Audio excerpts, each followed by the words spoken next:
I don't want anyone being responsible for uplifting me. Mm-hmm. If you choose to, great. Right. You just added, or deposited to my piggy bank today. Yeah. But whether you add or not, you won't subtract.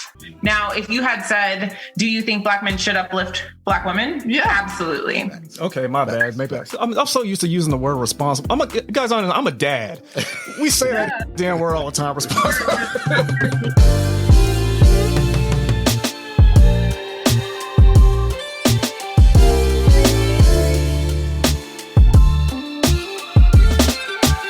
You are experiencing the CO2 Carbon Ops Rawcast. Let's begin. That's right. And you have not said it any better.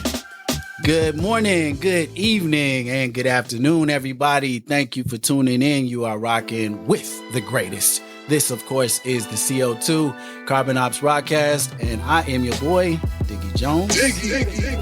And your dude, the merciless Reece L. Black. Good evening, Mr. Black. Yeah. Man, you know what? Like, we've been kind of making moves, man. I don't know, man. Like I told y'all, 2021, we got some things. We moving and grooving. Like, we in the building. We lifting them weights, son. And as you probably have already seen, we've had some good features lately. We had who do we have? We had Chantel Simone. By this time, you guys have seen her, and she did a great job. So shout out to Chantel. We got some up and coming people that are coming up that you guys are going to enjoy. By this time, you've already seen Rom, heavyweight in the game, has done some great stuff. So shout out to Rom for being on the show. Thank you for that. Mm-hmm. And of course, we had EO, the first guest that we ever had. Winners Lounge. Yeah, that was some big stuff. And of course, today we've got some special guests that'll be joining us in the fixins later. But yeah, how you feel about so far getting all these features on the show? Because you've been the one putting in by the way, this has been the dude putting in the work, getting these guys on the show. Yeah. How's it been? It's been tough. I want to say shout out to, to the individuals that, agreed, to collab, because we ain't nobody. But you guys are somebody, and you guys like what you saw and came on and shared the platform with us and let y'all be, y'all became our guests. Mm-hmm. We treated you like family. So what more can you ask for? Now history was made, and we're trying to do it again for a lot of you other people out there. Some of y'all still ain't responding to my emails and my DMs, but it's okay. I understand. Yeah, you guys are flooded. I get it, and I'm patient. But shout out to everybody else that's going to be coming on in the near future, going throughout the summer, though. Yeah, all the ones that's been on in the beginning, we really respect it, because I keep saying, when we blow, don't get mad if you can't get on the show. I'm just saying. Pause. But yeah, it is. Okay, yeah, maybe pause. When we succeed, don't get mad if you can't get on the show. Man, why does everything gotta be a pause moment? There's gotta be like one. They gotta get one L into it. I was wondering when it's gonna come up. Like 2021. Here it is. Man, you had to reach for that one. I'm not taking that L. Yeah, that was a super reach. Yeah. I don't care. That was a reach. That's funny. Hey, okay, so we're gonna start this off, man. We're gonna start off with a new segment that we like to introduce, because we got a lot of new fans. Shout out to the new fans that have been checking us out, and we want to show some love back to y'all, man. So we are gonna dig into these comments, man. Some of the comments that y'all been leaving us. We appreciate everybody getting into the YouTube comment section and showing us love. We feel special. We feel special, man. Shout out. Let me start off by shouting out Spark. Spark just said Happy New Year. This was on the New Year's Eve special that we did. So thank you, Spark. Was it Spark LITD? Thank you for that, and Happy New Year to you too. What you got? I got this one was from IG, from Instagram. So this is from Left Beats Productions, LEF. And Beats with a Z, because we black and we spell stuff with Z's instead of S's. That's just how we do. He said, "Love the conversations y'all are having, bro. $1." And of course, I had to grab one of his beats, because y'all know I love to implement music on the gram whenever I'm throwing an excuse for a bit. and he had a hot track. So if y'all want some of them hot tracks, y'all better go over to his gram and start begging. Before his price goes up. But shout out to you, Left Beats. Thanks for the support, man. Fat shout out. I want to give a quick highlight to this lady. Her name is, she's under the tag Peace Please. She said, O'Shea sent me. Shout out to O'Shea, by the way. First of all, we're going to take a quick break and shout you out later. But O'Shea sent me. Love the Batman Superman analogy. Definitely telling my two sons about you. Thanks. A future mother-in-law. Oh, that's dope, man. We appreciate y'all. Appreciate you. And yeah, tell a friend about what we doing, because we doing big things over here. For sure. Let's see. I got another one. Let's see. What do we got? We got Jeremy Hanna, the homie, who we were on his Life Unplugged podcast. Podcast. Y'all better go follow that man. Follow that dude. Playing. Yeah, drop fire. We actually were featured on one of his episodes recently, and the podcast support special. Yeah. Yes. Series. And he actually left a comment on the what is this? This is the Winner's Lounge special. He said, "Dope. You guys have a very professional production. Excited to talk to you guys on my IG Live, Jeremy Life Unplugged." So yeah, shout out to the homie, Jeremy Life Unplugged. Appreciate all of your love and support. Let's do one more, because actually, you know what? We'll go with the big homie. All right. The big homie, O'Shea Duke Jackson. He said, "Hey, bro, keep up the good work. Stay hustling." This was on the New Year's Eve snippet. And yeah, we got to do a big shout out to the homie. A lot of y'all came through from his shout out. And man, I've been saying it's really good to see people who support other YouTubers. He ain't have to do that. The dude's got 100 long on YouTube, and he still gave us support. So big shout out. We appreciate you, homie. If you need anything from us, we of course got you for that. Most def. Yeah. So anyway, thank you for everybody. We got a lot of other comments. We'll keep doing this. We'll highlight you guys for leaving us comments, and thank you for subscribing and being a part of the show. This is gonna be your segment, and this is for the homies. So let's get into the nitty gritty of what we're about to do today. We got a special edition of the Fixins with lovely ladies. As you can see, we kind of got a green little highlight here, which might be a little bit of a clue as to who we got coming up. I don't know. Are they cute? Oh yeah, of course. Dad? Okay. What do you think, bro? It's the Rawcast. It's the Rawcast. Daddy's only. No, we're just playing. No, but they're great. They're great, and we're excited to have them on the show. So stick with us, man. We're gonna take a very short break, and we will introduce them. This is the CO2 Carbon Ops Rawcast. We will see you in a minute. Peace.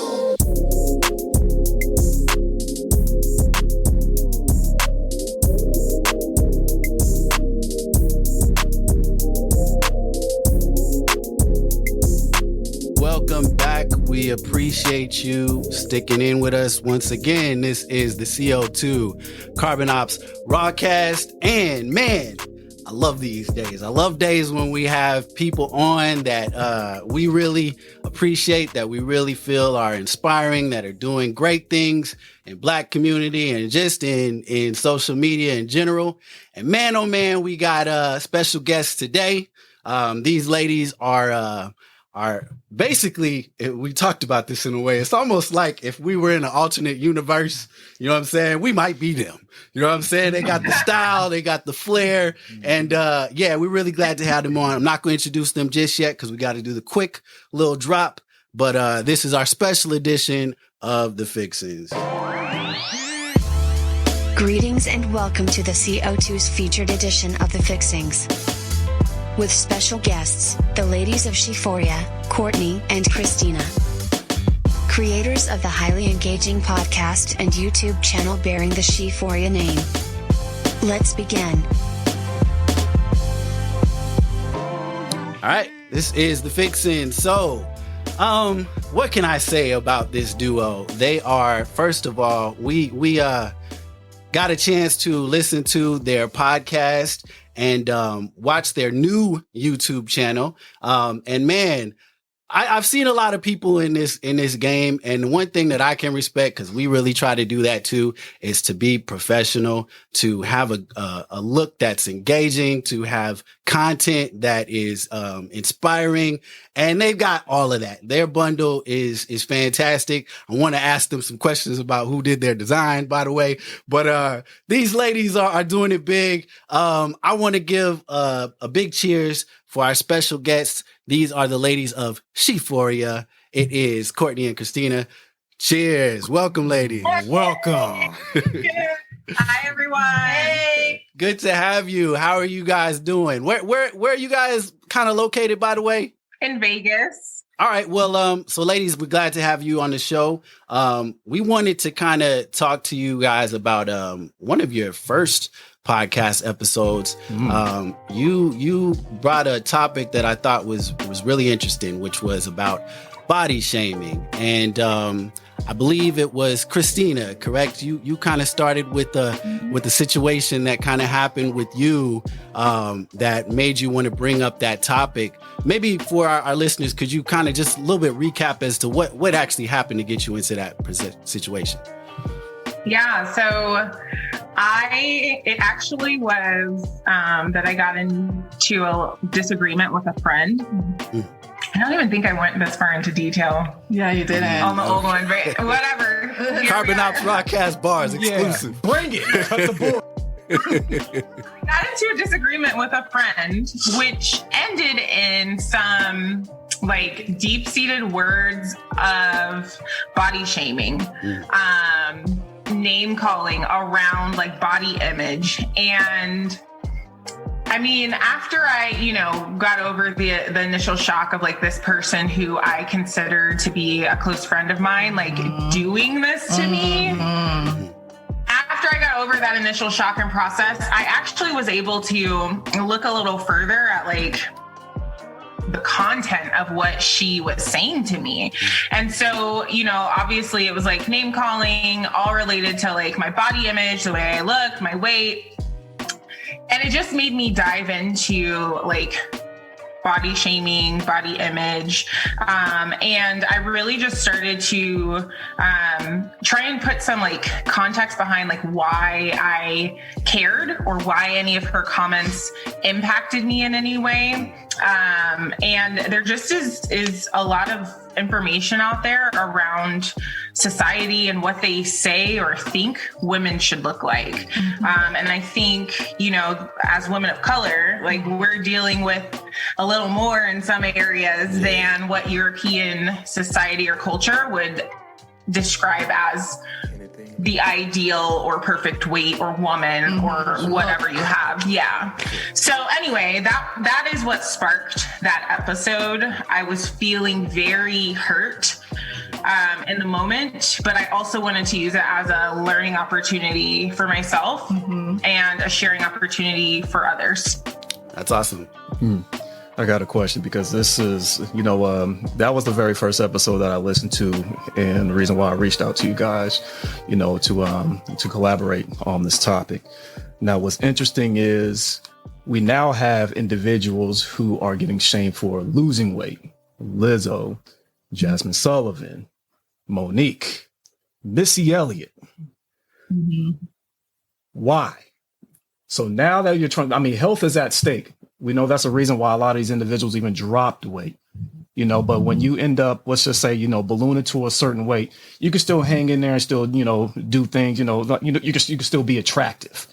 But why the shaming? This is a first. You really never catch female shaming another female for gaining a little weight, regardless of what the experience might be. It could be a bad divorce. It could be a death in the family. It could be a loss of a job. It could be depression. But why is the shaming so dang public, on social media? Why do you guys think that people are now just, targeting, sisters for, unfortunately, being out of frame? I don't think this is something new. I feel like maybe you're just now hearing about it, but just even being a thin woman myself, it's not always, oh, she looks good. I remember when I got sick this summer and a lot of man. She's laughing because why are you shaming your friend? That's your partner, that's your co-host. No, smelled her and her shorts were falling off of her. And I was like, girl, you need to eat. Oh man. Yeah, like, oh my God, your bones, or oh my God, your head is on swivel. Oh damn. I just had the Rona. Like, I lost a little weight because I was sick. It wasn't like I was trying to, like, I was sick. Oh man. Damn, Kristina, you're going to hell. Well, actually, you know what, Court? I was concerned about her health when I saw those shorts falling off. So. No, but you know what? That's actually a good thing y'all brought that up because Courtney, I wanted to ask you because maybe a lot of people don't really talk about the other side of that. I know for me, in college, man, I was 140 pounds, like soaking wet. Like I couldn't even, you know what I'm saying? Like I was trying to get to that $150. And people used to always call me bony, skinny, and all this kind of stuff. Mm-hmm. And, for some reason, I feel like there's like a perception that like on the other end, unless you're maybe dealing with anorexia, most people don't take, a slim to skinny person's, body issues, as seriously as the other end. So I wonder for you, like, what's been your experience with that? Cause like, have you ever like had that opposite, side where you have to look at yourself in the mirror and be like, man, like I deal with my own demons too. Yeah, of course, because it's not always, I love being super thin, I want curves, and granted I have a little, hips and booty, but when I drop weight on my chest and on my hips and on my behind. So I can miss 3 meals and it's dramatic, you know what I mean? I lose my behind, and I mean, men like a nice booty, you know what I'm saying? Facts. Men like a nice, and I would want a nice chest too, but when I lose weight, if I want to stay thin, it's not there. Like I'm trying to keep my shirt up now. Like I look at myself in the mirror, it's like, I want a nice chest. I want, that nice cola body, not just Gumby, you know what I mean? Dude, that's a damn shame because it's like you said earlier, it's like we have similar polarities. Yeah, because Courtney is mine. Because I was the thin ass dude. Now here's the question: should it really, really matter what other people think, or should it only matter what we think? Because when it comes into the dating arena, that is really when we really make the adjustments. My story is it's just like his. I think the heaviest I ever been in high school was like 140. And, I had shot up to like, 5'11", 6 feet. Right. But as I got into those 20s area and I'm still the same weight, girls really ain't feeling me because I'm too skinny now, because my competition is those guys 30 plus who already got it going on and they look healthy, 180 to 200, 200 pounds now. So I decided to get into the gym and bulk up. So I hit the cute little 160 area. So it's yeah, you're right. The cute little baby swoles. I got my little Nick Cannon on. And then, Nick Cannon, because everybody remember that period where I never thought we was going to do a Nick Cannon plug on this show. Pushing Kevin Hart around it and whatever. I was like, whatever, the BET Awards and thing. Right. But then I hit my 30s, that 160 ain't good enough. So, unfortunately, this is the Rawcast, so I could be honest. I ended up taking steroids. I did a cycle of something called decadurabolin. So I ended up bulking up into like 190 pounds of like straight muscle, 9% body fat. People thought I played for the damn Niners. So now I'm getting a whole bunch of jockiness, a whole bunch of necks now are looking at me. Girls are now feeling me. They like the body, but my issue was maintaining that weight, that muscle mass, and staying to the gym. But now I'm getting depressed because if you get off a cycle, those y'all know about steroids, you get off a cycle, what ends up happening is you end up losing some of that mass and you can end up shrinking back down to what your body wants to be. I'm a black man and the heaviest my body wants to be is like 165, 170. It's not used to that 190 area. So I start shriveling down, still cut, but girls can now see it. So now girls are like, yo, where's the body at? Where's the hot body? Where are the muscles at? Oh my God, woo, woo, woo. So guess what I did? Ended up doing another cycle, bulking up again. Yeah, injecting myself and doing another cycle, unfortunately, all because of the female attraction. So where do you draw the line for somebody, this question is for both of y'all, for somebody who's actually going into the dating area and they hear all this madness on social media and on YouTube about weight and body type. how do you basically hook them up in the mentality like, yeah, you're good with who you are, but the market truly decides who you're going to attract? I would say, I feel like I'm such a broken record because I say the same thing all the time, but it really starts with you, with self-love, right? So on the episode we did, I talked about what I did, the steps I took after those comments came out. Yeah. So building my knowledge, pouring into myself, and really just figuring out what's important to Kristina about Kristina's body. Thanks. Right. And I mean, I talked about it on the episode. I played sports. I played basketball for 12 years. So I was always in really great shape. And then got out of college, didn't have to go to 6 a.m.s, wasn't going to be made to run if I didn't show up to practice anymore. So I, just kind of got out of the gym, stopped working out, and, life happens. Stressful job. Get older. Yeah, things happen, And so anyway, what I would say was my steps were to look into body shaming and X, Y, and Z and body image type stuff, body neutrality, and really start to determine a framework that works for me. And what I came to was, I know that it's good and healthy for my body when it's active. I know that it helps with my mentality. It helps me feel better. It's a good move for me to make. And I got to the point of whatever workout I choose to do, I'm going to do 5 workouts a week because I know it's healthy, not because I want to get down to a certain size, but because it's healthy for me. And I think that only comes from self-love, right? I heard you say that really the market chooses the type of person, or that person chooses you. You're right. People do choose what they're attracted to. And I think when we're talking about self-love, what men are attracted to in women, yes, it's the physical thing, but they're attracted to a woman's radiance. Right. And radiance comes from within, right?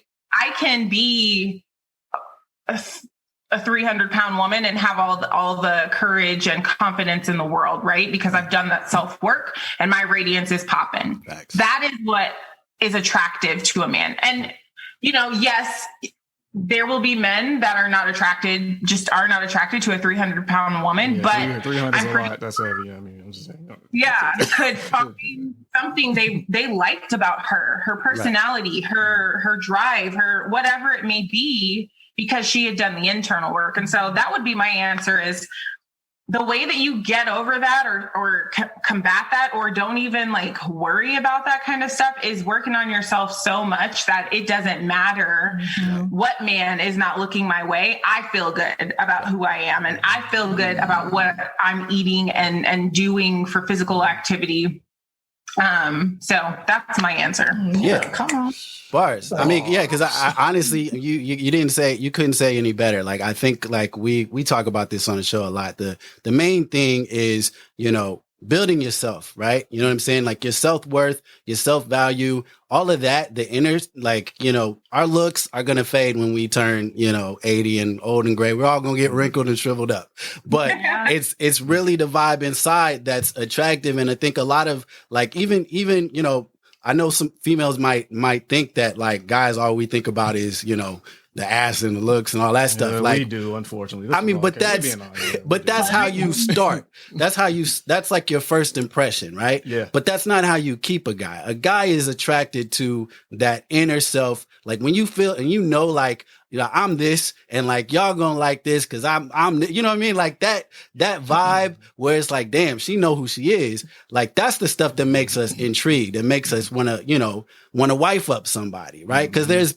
plenty of people who are beautiful, but if you don't have that confidence in yourself, that's why you get somebody like a Lizzo who may be, kind of on the heavier side of things, but she knows who she is. And that's why she catches, because she's confident in herself. You know what I mean? So I really that's why I really like that episode, because I just thought it was, inspirational for people to kind of take a look in themselves and to be yo, man, fuck what everybody else is thinking about us. If I know I'm the shit, that's really it. You know what I mean? And I really want to get into some more of this stuff. We're going to take a really quick break. When we come back, I want to talk about basically capping in the Black culture, because I think it kind of goes hand in hand with some of the things we're talking about. So, ladies, think about that for a little bit. And to our audience, we'll be right back. This is the CO2 Carbon Ops Rawcast. We'll see you in just a second.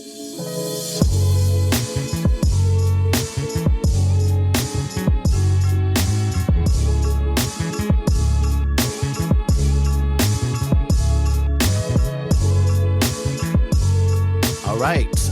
Welcome back, everybody. Thank you for hanging with us and keeping with us. Once again, this is the CO2 Carbon Ops Rawcast, and we are with our very special guests, the ladies of SHEphoria.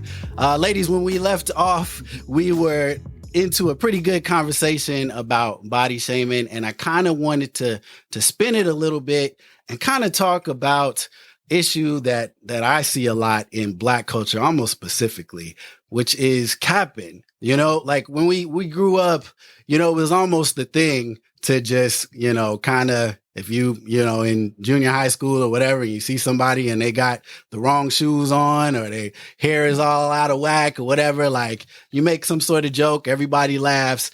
And we just, you know, grew up in the culture of capping. But as adults, I wonder, has that followed us and kind of brought us to a negative vibe when it comes to this whole body image topic and just kind of confidence in ourselves? Are we enabling capping to get a pass for you know, people just being able to say what they want because it's funny? You know what? Hold up. I wanted to add something quickly educational. May be a myth though. But they say that playing the dozens actually goes back into slavery. The slave masters were the ones who came up with that, the dirty dozens. Slave masters used to sell 12 slaves that were basically had attitudes and jacked up, cheaper by the dozen. They will always talk bad about the woman, like this woman's so fat, yada, yada, yada. Or, you know, this slave, they stink so bad, yada, yada, yada. Now, fast forward to today, here we are doing the exact same thing. Your mama this, your mama that, your dad. It's all fun and games, yeah, we know. But interestingly, they really didn't do that a whole lot much during like the time of Reconstruction, you know, like the 50s or the 60s. But I just wanted to throw out there, when you're talking about somebody, your mama or daddy and snapping, that's possibly where it may have originated from. That's the dozens for you. Interesting. What's your take on that, ladies? Well, I think for the Black, so a couple of weeks ago, we talked about how more on the micro level or maybe meso level, women have the, you know, crabs in a bucket or a barrel mentality where it's just trying to one up each other. But if you look more on the macro level, it's like that with Black people too, you know, and we have to put on this image, whether we have the latest Gucci or Fendi or have 1,001 followers or making sure we're looking on point or whatever it is. I mean, and one sector is we're just looking for approval, right? Yeah. We're looking for acceptance. And then the other piece is if you go way, way back and look at the stereotypical socioeconomic status of Black people, right? We're seen to not have much. And then when we get that, you know, we want to let people know we got coins, right? So I'm going to let you know by the stuff that I wear, the image that I present, when all retrospect, it doesn't even matter really. Right. Facts. Wow. Go for it. Oh, all right. No, we're going to stay in this arena. Mm-hmm. But interestingly, what I wanted to ask is, when it comes to the Black community being greater, and you see what some of our women, of course men, but women more now, are doing on social media. They're kind of shooting themselves in the foot on social media and reality shows and getting the bag, by the way, by doing all of that shit, which is interesting. Now, I was informed, you know who you are. I was told that Black men should be encouraging and uplifting Black women. Now, if that is so, how do Black men do that? Because I wanted to go into tonality.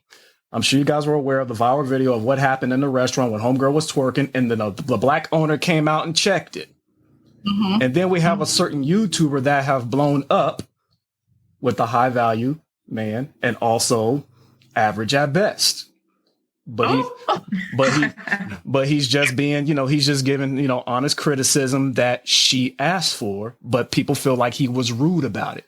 So now the question is, if we are supposed to be the ones that's supposedly supposed to encourage Black women to be the best they can, but we have to have a certain tone with it, what do you think the first step would be, in your opinion? I think asking questions before, or trying to get curious about whatever it may be.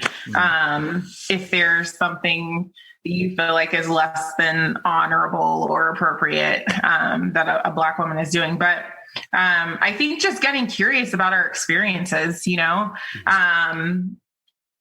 just because I'm Black and whoever I may be dating or my Black male friend, whatever it may be, he will never know, just like I will never know what it's like to walk in the other person's shoes, even though we're both Black. Yeah. I just will never know what it's like for a Black man in America. He'll never know what it's like for a Black woman in America. And so I think just getting curious about our experiences would be a good first step, because I've found that when you ask questions and you listen to people, that can change your perspective, or in some cases even shift your entire paradigm, which is really powerful. The way, you could potentially start to see women of color in a completely different light by getting curious first. And I think also checking your critique. So if you're trying to help me and support me in uplifting, what place is it coming from? Is it coming from a place of you really want to support me and help me to do better, or you just picking to be picking? Like, what is your motive? Exactly. So I think evaluating that first, and then it's your tone and how you present it. So say, for example, what I was wearing didn't compliment my body well, you know what I mean? So you don't have to say, dang, you have them rolls, or that thing is hanging off you, or you look like a wet dog, or, just going in. Hey, Kristina, did Kristina tell you that about them damn shorts? Kristina, you going to hell.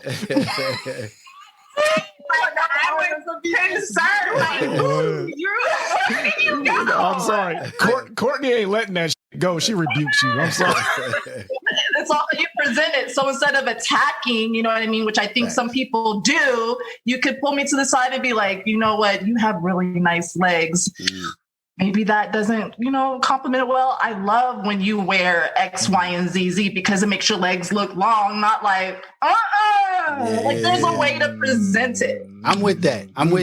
I don't know. I'm with that because I feel like there is, we basically got to get to a point where we all respect each other, regardless of whatever you feel about, a certain topic. Like, we're all in this together as a culture. You know what I'm saying? And I just see too much of Black, and that's why I wanted to bring up this whole capping thing. So I see too much of Black people basically low key tearing down Black people just because it's funny, or to try to make it seem like it's some sort of I feel like we got to kind of stop that. Like, there's a way to do that in a well of friendship. Like, if we got a rapport and me, and it's like me and him, we cap each other all the time, but that's because we day ones, you know what I'm saying? Like, versus somebody who doesn't know me that well, or is doing it with an ill intent, you know what I mean? And so that's where I wanted to bring it, because I think we've gotten into this realm of just saying stuff so that we can have the most attention.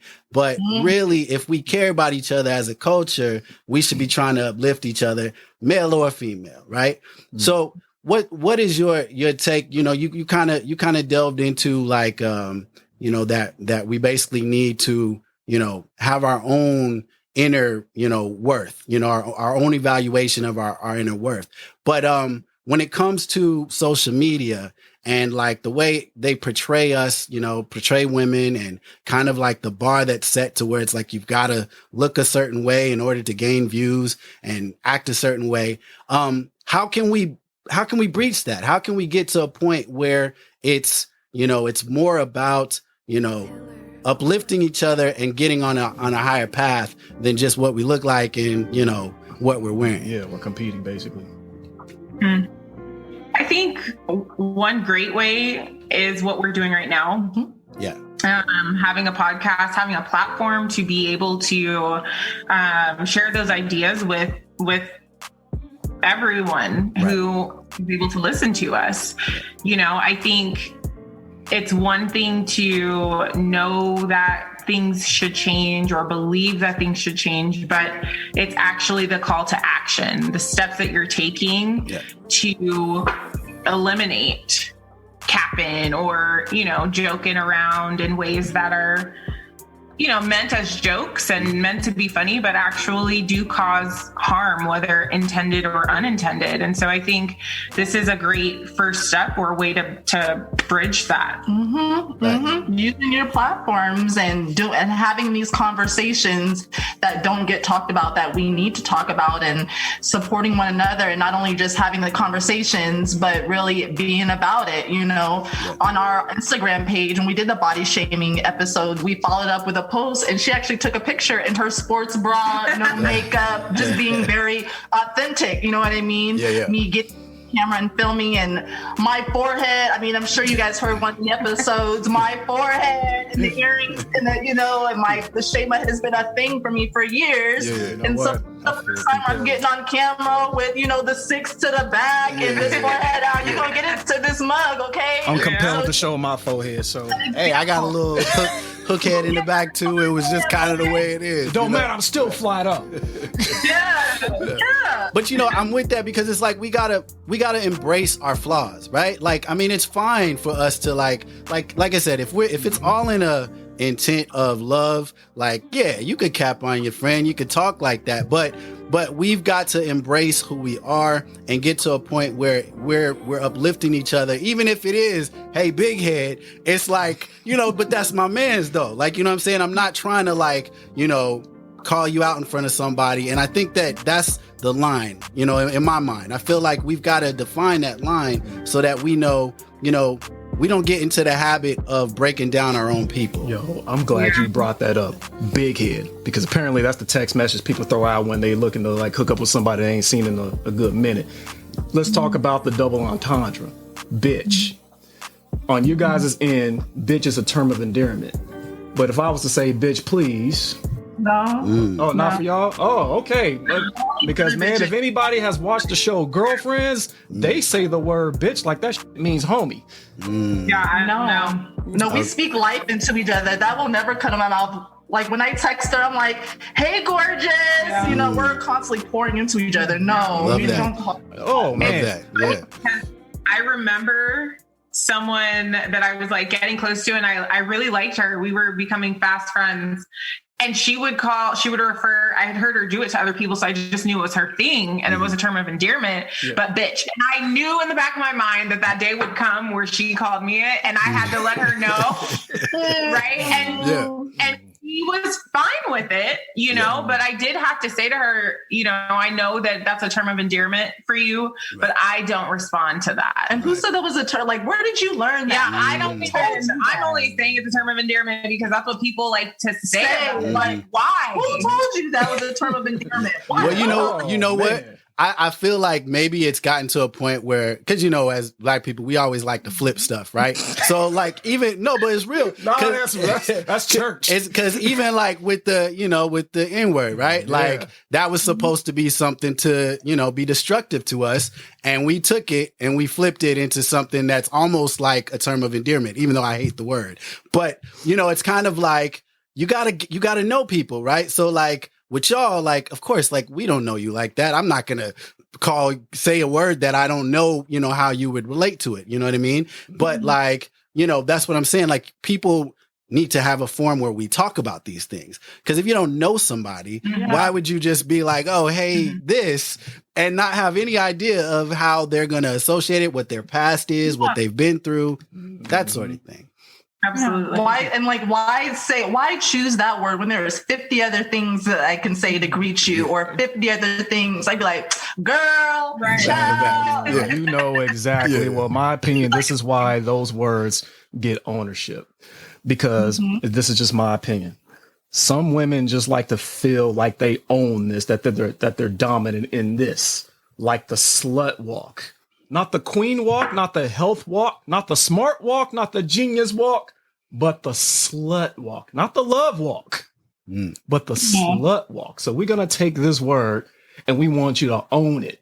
if you're going to be a hoe or a slut, be the best hoe or slut that you can be. And it's like, wow, what was interesting about that? And y'all out there, y'all know exactly who I'm talking about, who ended up putting that together, even though that's not where it originated from. Not too many sisters was actually supporting that slut walk. You could Google it right now. You don't see a lot of black women that were at them slut walks.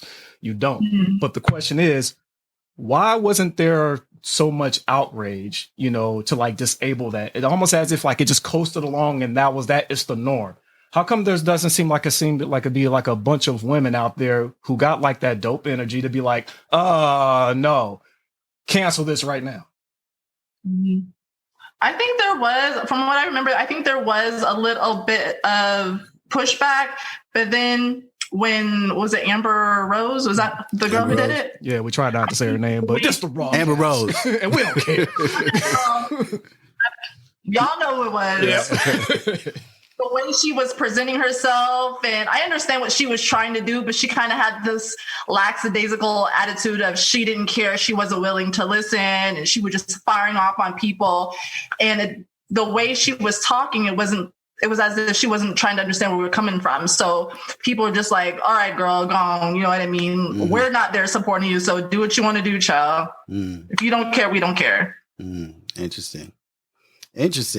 Yeah, I mean, I really wanted to kind of more focus on the whole kind of overall image of you know, black people in general, and especially like the way we're perceived on the outside. You know what I mean? Like there's so much already stigma about us being ghetto and all of this stuff and loud and white whatever. People ghetto now. Yeah. Well, I mean, it's in. Yeah. They don't take over. Yeah. But we have this stigma that we have to battle with every day.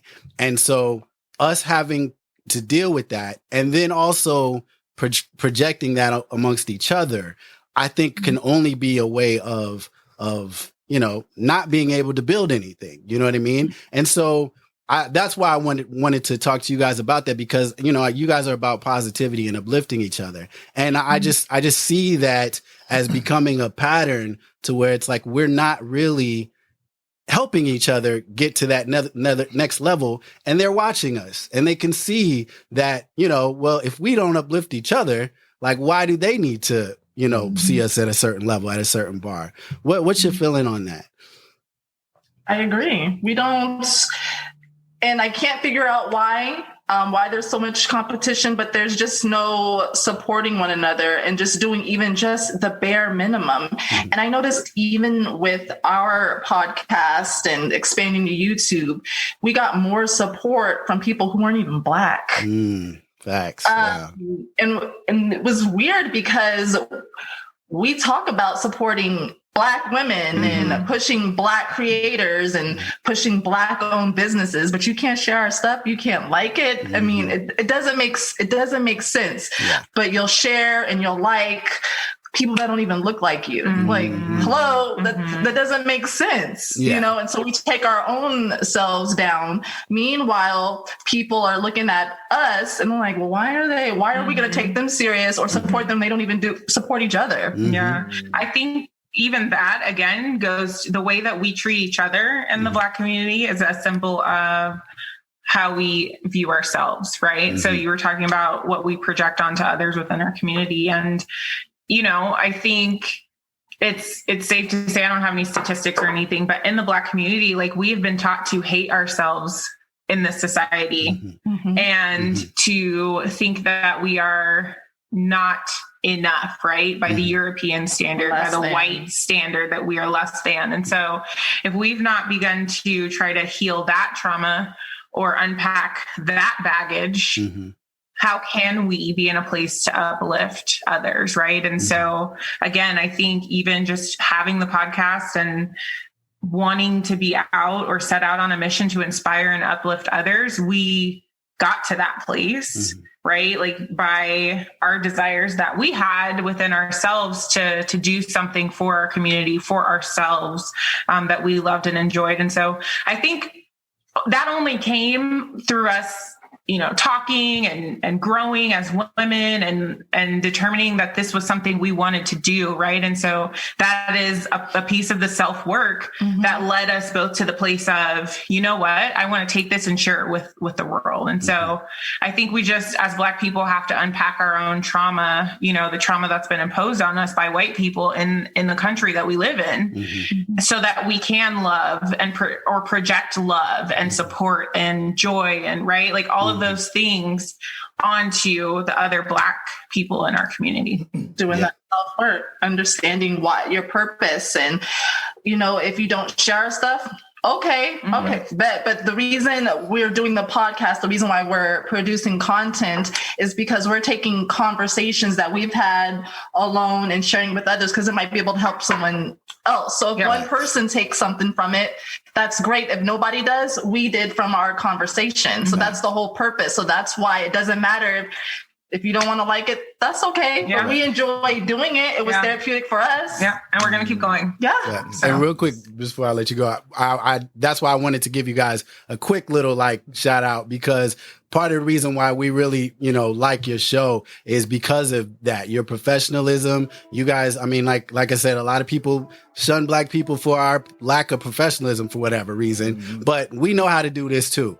You've got your intro, your music is great. You guys have about lighting, about framing, you've got your intro and your pre-roll. Thank you. Okay. Yes. Shout out to Courtney for that. Cause I know, I know how hard that is, and it's something that we really, appreciate. We try to be really specific about that. And everybody, even though we don't think that they're watching us, because we gotta, as being in a minority in America, you gotta work 10 times harder than everybody else to get the same level of respect. So we respect what you guys are doing, and just wanted to give y'all that shout out real quick. Thank you. Thanks. Now, if anybody knows our channel, and I'll explain it to you, we develop conversations with men, of course. We're the role models. We're in our 40s. So we're the new OG, so we have to game up, the young ones as well as the ones our age, unfortunately, to becoming great, responsible men for the women. That's why we game them up on how to approach girls, how to handle rejection, all this other stuff, how to be dope in life, work, being on your purpose, all of that. So my question to you is, and this has to cement it all. We got to make this concrete. So yes or no? And your opinion is your opinion, because I might agree to it. It sounds like I'm going to agree. Should us brothers be responsible for encouraging you Black women? No. Oh, wow. So much for that. No. I was about to agree. She said yes? Yeah. But go ahead and explain. Because you said responsible. I don't believe that anybody should be responsible for Kristina other than Kristina. The minute that I rely on somebody else to be responsible for me, being vulnerable is not a bad thing, right? But I open myself up to being vulnerable to somebody else's input, either depending on which side of the bed they woke up on that morning, either uplifting me or shutting me down, rejecting me, X, Y, and Z, right? And so again, it goes back to you. I don't want anyone being responsible for uplifting me. If you choose to, great. Right. You just added, or deposited to my piggy bank today. Yeah. But whether you add or not, you won't subtract. Right. And my piggy bank is going to continue to be full because I'm responsible for uplifting me.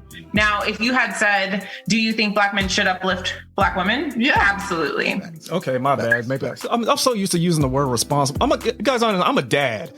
We say that damn word all the time. Responsible.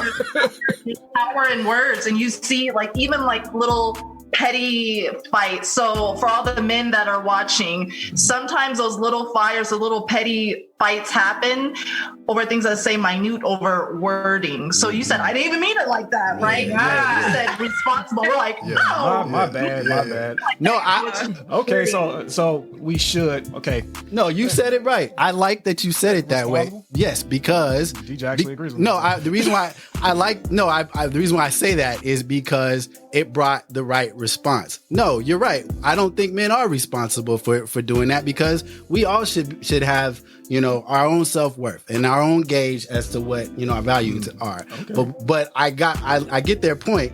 Just because you aren't responsible doesn't mean that you can't do Meaning that. we don't hold your actions accountable is what you're saying. So if I'm teaching them something and they go out and f it up, that's not our bad because we gained them up. It's not our responsibility because it's not like we are, like they have their own lives. They're adults. Yeah. They're adults. Yeah. But we can still uplift each other just because it's a good thing to do, right? It's just something that is morally a good thing to do. Why not uplift somebody if you can, and especially somebody that is doing something positive, and that's a black person, right? Like anybody, white person, Asian, but anybody. If you know that I just side on the caution on the side of, if you can uplift somebody, why not do it? Okay, I'll ask this question then.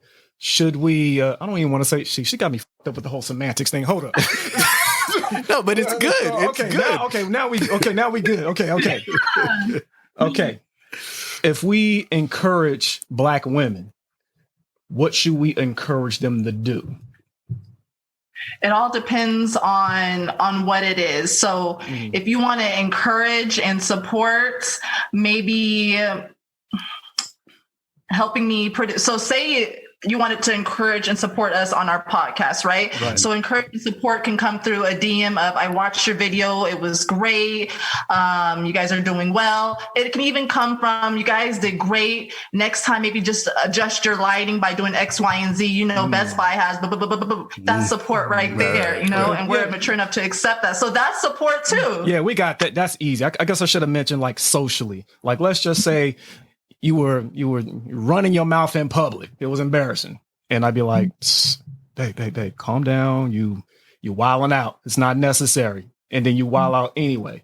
Am I wrong for like encouraging you to calm down? Because we catch smoke and you know what? And the smoke is necessary because I don't like it when brothers go on YouTube or podcasts talking about a black woman's attitude. All right. That's stupid.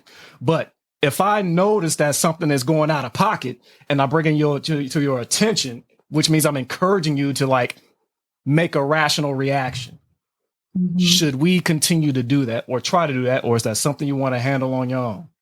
I mean, it depends on the situation and how you handle it. So say I was going off in a restaurant, right? We talked about that little restaurant situation. Yeah, you was twerking in a restaurant. So how should I encourage you to never do that again? So instead of chastising me all loud in public and in front of these people, like, sit down, babe, don't do that, you can maybe calmly grab my hand and be like, babe, I know you're upset. You're absolutely right. But right now is not the time to do that. This is what we're going to do when we leave here. We're going to call 1-800. We're going to write a letter, but not right now, honey. I understand you're mad and you are I have validated. I agree with you, but we're not going to do this in this restaurant. I'm just picturing that happen. I'm just picturing like a brother really trying to do that. Hey, it's real. It's the way you do it. Like, it's not about what you say. So it's how you say. It's the tonality now. Of course, it's the tone. Think about it in general. Like, if a guy comes up to you and, say like, what we do, like we do this podcast stuff. Yeah. And some guy you don't know comes up to you and be like, yo, I think your lighting sucks. Your lighting. Like it may be constructive criticism in a way because our lighting may suck, right? Yeah. But why did he have to come at us like that? He could have been like, you know what I mean? Like, you guys are doing your thing, but maybe you want to like adjust the CR, get a higher CR level of the light, that sort of thing. It's a way that you approach somebody. It's interesting because some people do, criticize in a subtle way. Like, what's her name? I always jack up her first name. You know who I'm talking about. Fix My Life. Ayama. I wasn't even going to try to say her first name. But yeah, Miss Van Sant. Now, the thing is, she can be very, very subtle until you push her. But even when she says subtle things, people still criticize her. So it's always like a lose-lose situation when it comes to like, black women, because she says something about, I think it was the episode with her and Lisa Ray and their mom or whatever. She didn't even go off, but they still had a problem with Miss Van Sant, So the thing is, like, when the point where we try to like encourage somebody to like, help bring the best out of them, we still get You know, now yeah, but Reece, not every woman is the same. So some people might take it that way. Yeah, that's my thing. So how do we rectify, like, don't be so damn sensitive, calm down? You know, like, she's just giving you, you know, some words of encouragement, but you flying off the handle, you know? I think there's a little bit of, like, my response has two answers. I think one, put yourself in her shoes, right? Which one? In the woman's shoes, if you're giving her feedback. Uh-huh. Imagine your, like, worst possible scenario where you have been, I don't know, whatever your letdown might have been in the world. Maybe it was at work and you were discriminated against and didn't get a promotion and you knew it and it was blatant, and you came home and like, you know, you had gone off at work or something and she was telling you it wasn't that big of a deal, you shouldn't have done that, right? Like, I think sometimes for men, and this is the second part of my answer, is the emotion, right? Like, women, not all women, I will not say all women, but emotions, right? Run on our end of things more often than it does for men, as far as the way that they come out. And so what I would say is, for you to be able to empathize with what she may be feeling, right? I talked about get curious before you try to tell her how to react or what's appropriate. Too sensitive. Yeah. Imagine, I feel like for a man, the equivalent of them being able to empathize with that, whatever is bothering the woman, would be like their most embarrassing or their most hurtful thing, right? And the emotion you might feel in that moment, and take that and, like, try to conceptualize that before talking to her. I don't know if what I'm saying is making sense. I think it makes sense. You're saying to empathize. Asking us, well, what's wrong? And we're like, nothing. No, right now. Like, actually, you know what I mean? And snapping, you know, like, you being sensitive, you walk around with attitude, you know what I mean? Like, there's a way to approach it. Like, obviously, my body language is telling you something is wrong, right? So you need to, like, hello, like, look at my body language, not like, oh, well, she said nothing's wrong and move on. You know, have some sense. I don't want to be like, have some sense, but come on. Right. Facts. Man. I mean, we could kind of keep going with this, to be honest with you, but unfortunately, this is the wackest part of the show. Unfortunately, our time has run out. Ladies, I just want to say, you know, you guys are very inspiring. I thank you so much for being on the show. Thank you for keeping it authentic on the show. Do you have anything that, you know, any last words or anything? Really, plug your channel first of all. Let's do that. Where can they find you guys? You can find us on YouTube, SHEphoria, Instagram, SHEphoria. We're on Spotify, Pandora, Amazon Music, Google Play. I mean, we're everywhere. Check out our new videos. We have some really amazing, dynamic women who are just dropping gems of inspiration. So check us out. Yes. Is there anything you want to ask us before we bounce out of here? Yeah, I want to know, what are you guys' goals for, I mean, we've talked with so many women this year and we've gotten, you know, their goals. I want to know from a man's perspective, what is your goals for 2021? What are y'all doing? Want me to answer that? Go for it. Our goal is to take over the world. We have single-handedly, I'm not going to say going to, call me conceited or not, I don't give a shit. This is the Rawcast, and yes, I'm a Leo. I don't care. But we have single-handedly brought back the talk show. My man said trying to be the next damn Arsenio Hall. Vibe, send back, Ken everyone. Yeah, the new talk show is right here. And we got them, SHEphoria, to be a part of it. I'm going to kick your ass if you don't subscribe to them right now. And you got to subscribe to us. The Black Talk Show is officially here. So follow us on CO2 Rawcast on the gram. Hit us up on YouTube, like, subscribe, and comment and talk. We want all the smoke. And you can find me personally if you want to be nosy at Good Evening Mr. Black on the gram. And you can get at me on Twitter, Evening Mr. Black, and hit the wall on Facebook, CO2 Rawcast. And you know, I got to give my side of it, you know, because we're like fire and ice over here. So let me give you the ice version of that. Our goal is basically to make a platform that we can talk, hash it out, and uplift each other. And yes, in the process, be the next Arsenio Hall show if possible. So like and this is the start of that. And we want to uplift other channels that are looking to, to succeed in 2021 and to grow as well. So this is a great platform. You guys are a great guest. Thank you for being on it. If you need anything from us, we got you in the future. And thank you again for everything. Thank you. All right, ladies. Bye. All right, have a good one. So anyway, thank y'all for watching. This is the CO2 Carbon Ops Rawcast. For me, I'm Diggy Jones. You can catch me on Instagram and on Twitter under the catchphrase Diggy City. Your boy gave you where you can get him. And check us out next time. We'll see you next time. Peace. Flip side. We out. Bye.